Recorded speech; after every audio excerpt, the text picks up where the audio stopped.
This is a multi-building site complete with an underground bunker where Hassan Nasrallah met with his top commanders. There are three possible scenarios we can consider what led to his elimination. The first scenario involves a tip-off allegedly provided by external spy agency, giving precise coordinates for dropping multiple bunker buster bomb. The second scenario suggests the use of laser-guided targeting facilitated by Israeli Mossad agents. In the third scenario, 5 years of communication hacking was used to determine the exact date, allowing them to deploy around 80 different types of weapons on these two buildings complex. We'll also look into the engineering behind this bunker buster bomb, the GBU-39 glide weapon, and the Mark 82 used in this strike, all in the video ahead. This is Dahiyah, a neighborhood near Beirut known for being a focal point during Israeli airstrikes. One of the key landmarks here is the Hezbollah headquarters. At first glance, it appears to be an ordinary 6-story residential building, complete with a solar-paneled roof. However, there's more to this structure than meets the eye. What makes this building particularly noteworthy is its underground basement, which is rumored to contain a network of tunnels. These tunnels are believed to serve as emergency escape routes, adding to the site's strategic importance. Let's take a look at Scenario 1. Hassan Nasrallah, a high-value asset, has been in hiding for the last 4 years. The IDF was able to pinpoint the date, event, and location of a 6-storied multi-building complex where he was believed to be present. However, there were reports that an undercover agent, possibly Iranian, informed Israeli officials about Nasrallah's arrival in a car. He reportedly arrived at Hezbollah's underground headquarters in the southern suburbs of Beirut for a meeting with several leaders.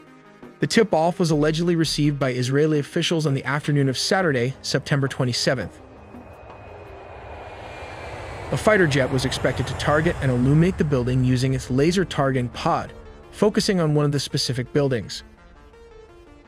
Subsequently, a dozen of F-15 jets dropped not one but 80 bombs of various types.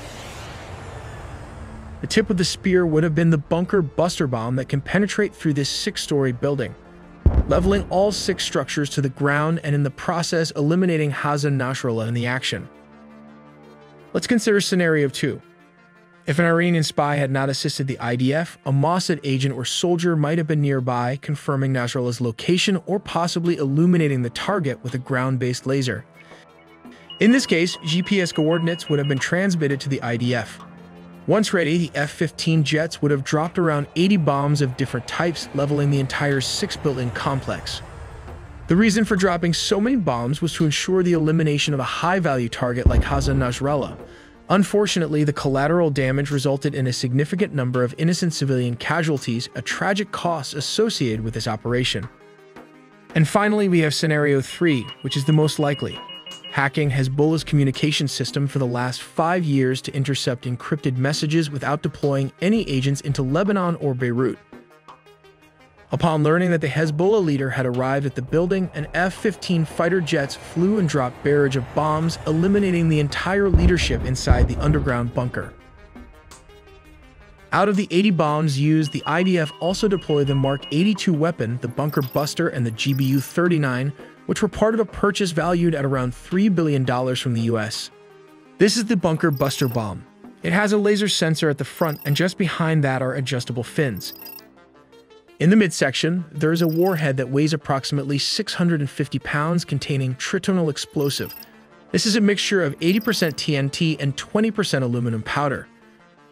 Finally, we have the retractable fins at the rear. To give you a better sense of its size, comparing it to a person can be helpful.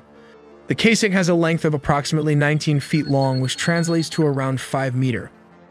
This section is made of an artillery barrel, which is very strong, and has a diameter of 14.5 inches, which translates to around 37 centimeters, making it relatively narrow. They intentionally made the smaller cross-sectional area. This means the bomb displaces less material, whether earth or concrete, as it penetrates layers of reinforced bunkers or building, thus allowing it to travel further to almost 100 meters. Let's take a look at how this works. Step 1. First, a laser is used to illuminate the target, or GPS guidance is already assigned to it. Step 2. An F-15 jet flies near the illuminated target and the bomb is released. Step 3. Once the bomb is dropped, the guidance system at the front connects with the tail and fins. This enables the bomb to make precise adjustments, guiding it accurately to its target. Step 4. As mentioned, this is a bunker buster bomb designed to penetrate around 6 meters of reinforced concrete bunkers and can travel up to 100 feet of soft ground or buildings. Step 5. In the past, the GBU-28 has been equipped with a delay fuse like this one, allowing it to detonate after penetrating its target, rather than exploding on impact. The bomb contains 700 pounds of TNT, which generates a blast radius of several hundred meters, quite significant for a bomb of this size. As an engineering channel, we will also look into how these Mark 80 and 82 series of weapon can be turned into a guided bomb. When released, it falls just like a normal dumb weapon.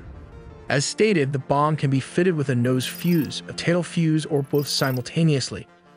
Upon hitting the ground, the frontal fuse activates, burning the fuse conduit from the front to the back, thus creating a huge explosion.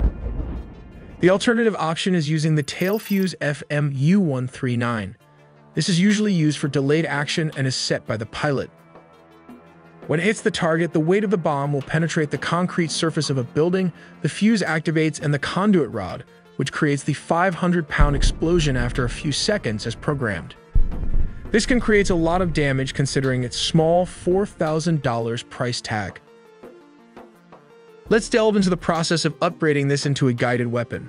First, the transformation begins by removing the low-drag tail, paving the way for the installation of the guidance section. Within this new configuration, nestled inside the tail, we discover the intricacies of its guidance system. Here, the inertial guidance kit collaborates seamlessly with a military-grade global positioning unit, ensuring precise navigation towards its intended target. Alongside these components, one can find the adapter ring facilitating the attachment of the telemetry antenna, crucial for transmitting data, as well as the encryption key battery, safeguarding sensitive information. Venturing deeper into its structure, we encounter the thermal batteries, vital for powering the system, and the composite fins, strategically positioned to aid in directing the missile towards its objective. These fins, meticulously controlled by gears within, maneuver with precision, responding to commands to adjust the trajectory with accuracy. However, the evolution of this weapon doesn't halt here. It can also be added with a laser-guided kit in the front, elevating its intelligence quotient further. To increase the range, they even added wings called the glide bombs or JDAM extended range or JDAM-ER as they called it. The wing kit will triple the range of JDAM from 15 miles to 46 miles, which translates to around 75 kilometers for the same accuracy. Let's take a look at how this JDAM works. Step 1. Target coordinates can be loaded into this aircraft before takeoff and manually altered by the aircrew in flight prior to weapon release. Step 2. When dropped, the JDAM switches to its internal guidance or GPS. In simpler terms, it uses military-grade satellites to pinpoint its exact locations if needed, and provides real all-weather capability since GPS is not affected by rain, clouds, fog, or smoke. In short, doesn't miss its target provided if it's stationary. Step 3. Remember those internal batteries and control gears. The inertial guidance clock keeps track of its position and controls the gears of the fins. So when the JDAM is off course, the fins at the back will redirect or reconfigure according to the GPS or inertial guidance clock to maintain its course. But how does it turn when it does not have wings? Let's take, for example, this guy going skydiving for his vacation. Skydivers will use the surface area of their arms, legs, and torso to change the direction and orientation of their body in the air, just as shown in the animation. My point is, if a human can turn using body surface, now imagine having an aerodynamic weapon that weighs around 500 pounds falling under gravity. A slight deflection on the tail, considering the amount of air pressure, will help it direct to its designated target. As stated, Israel also bought around 5,000 units worth $3 billion of GBU-39 glide weapons with an advanced guidance system. Let us closely examine the parts of the GBU-39. This is the steel-penetrating casing or cable cover.